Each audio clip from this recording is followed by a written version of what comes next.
Mag-ingat, ang apat na bagay na ito ay paalala sa iyo. Kung hindi ka magsisisi, maaari mong mapalampas ang biyaya ng kaharian ng langit. Una, malapit na ang pagbabalik ng Panginoon. Ang mga sakuna sa mundo gaya ng digmaan, tagutom, salot ay paalala ng kanyang pagbabalik. Hindi natin alam ang araw o oras, kaya hindi maaring ipagpaliban ang pagbabalik loob sa Diyos. Datapwat malibang kayo'y magsisi, ay mga mamatay kayong lahat sa gayon ding paraan.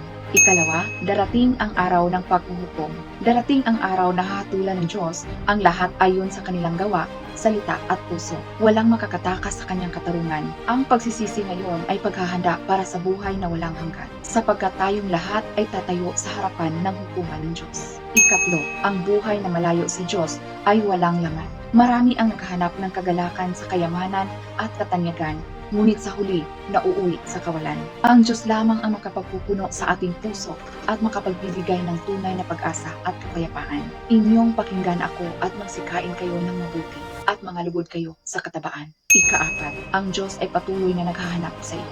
Marahil malayo ka na sa Kanya, marahil ikaw ay mahina, nagkamali o natatakot ng bumalik sa Kanya. Ngunit tandaan, hindi Kanya nakalimutan.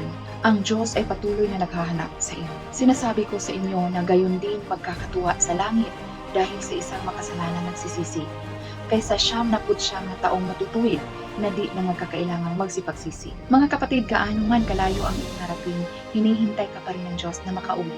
Kung handa kang bumalik, mag-iwan ng komento, handa ako. Inaanyayahan ka namin sumali sa aming libreng study group upang sama-sama nating pag-aralan ang kanyang salita at maranasan ang tunay na pagsisisi. Naway hipuin ang pag-ibig ng Diyos ang iyong puso at dalhin sa iyo ang lakas, kagalakan at kapayapaan. God bless po.